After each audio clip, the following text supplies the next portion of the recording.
Let's talk about the contender for my favorite prose of 2023.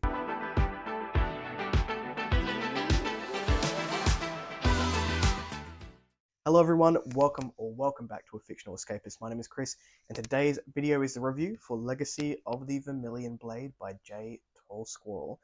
This was a wonderful reminder of all the ways that love can come into our lives. Yep, you heard that from my mouth. Before we jump into the review today, make sure you check in the description box down below for links to my social media and Discord should you want to come along for the ride. Legacy of the Vermillion Blade, again, was something I wouldn't necessarily say unique to fantasy in terms of the plot, but it felt very unique in the way that it explored its thematics. In this book, we follow Talon starting as a child and working his way up to, I would say, someone of around middle age in that 40 to 45 year age range. The first part of this book shows us his young life as a noble, things like causing mischief in the hallways and taking his lessons, and that is just before he finds the blacksmith's apprentice, Riken. Talon becomes utterly enchanted with Riken, and he forgets his lessons even exist. Riken and Talon then start to spend all of their spare time together, with the other never too far from their thoughts. As they grow, so does their friendship, and the audience gets to watch that blossom into a deep and intimate connection. Without going into too much detail, something does cause these young men to break apart, and in doing so, a more sinister plot starts to unfold as Talon is expected to take on the legacy of the Vermillion Blade. This dark magic calls to him from his father's wishes, but he refuses to give in to its evil whims and sets off on his own journey. As he battles against his beliefs, his title, and the expectations set upon him, Riken never leaves his mind. After setting off from the castle to find his own way and seek out his lost love, we follow Talon as a young man going through various stages of life, reminding us that it is never too late to start again and never to give up on those who mean the world to you. There are so many things that I loved about this book. First and foremost is going to be that exploration of love in its various forms. The author himself is asexual, and this was such a beautiful look at what intimacy looks like through his own personal lens. To me, though, it was so much more. This book challenged the way that I think about love, and it really does encourage the reader to do the same.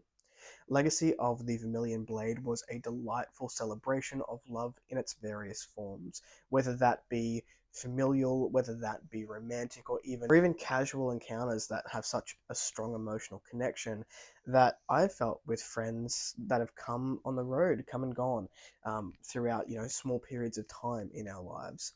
This exploration allowed me as a reader to learn what love is like from somebody else who exists in the rainbow, and I really appreciated that sort of deep dive and look into an experience that I've not had myself.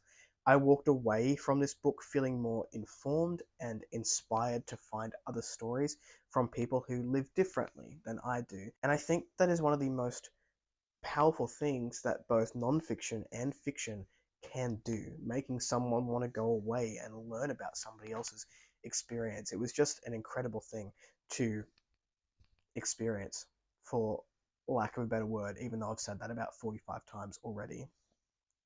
I do want to say the positive thematics don't stop at love, though. Legacy of the Vermillion Blade also has this incredible message of not giving up, of giving yourself permission to start over and building meaningful connections no matter how old we get throughout our lives. Talon starts over several times throughout this story, allowing himself to make connections that were important to him in the here and now, while never forgetting where he came from or what it was he was fighting for. Each time he picked himself up, took time and care to find the positives for himself regardless of the situation, and he just got on with life. This was an incredibly powerful thing to read and to delve into. We have all felt stuck, perhaps even unhappy or resentful at the hand that life has dealt us at one point or another.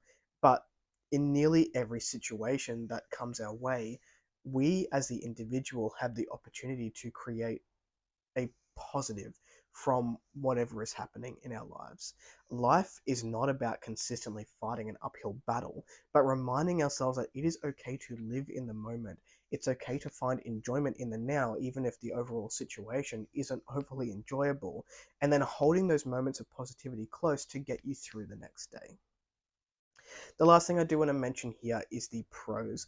This prose was so lyrical and captivating. It flowed beautifully off the page. It was almost like experiencing a song with every turn of the page that I had. There was one scene, which I won't go into detail because I want you to experience this for yourself, but it was so beautiful between two young men, not romantically, who had gone to a party, and it felt choreographed, and it read like it was choreographed, and it was so captivating as you're reading it off the page. Trust me, you'll know the scene when you get to it. You're just going to have to pick up the book. The imagery from the words inside this book were vivid, and it was thought provoking. So if you are a visual reader, it's going to be a real treat to pick up this book. I had a wonderful time with Legacy of the Vermillion Blade. I really do have to thank the author J. School for getting in touch with me and sort of encouraging me to pick it up, because as you know, romance and romance heavy books are not things that I would generally gravitate towards, but I now have the arc for the second book sitting in my Kindle ready to go because I cannot wait. Also, the artwork, incredible. I'll put the artwork for book 2 up here as well, just so you can see, like, the artist has done such a good job, and the handle is escaping my mind right now, but I'll also put the handle for the artist on the screen. That was Legacy of the Vermillion Blade. What do you think? Are you going to pick this one up? Let me know in the comments down below.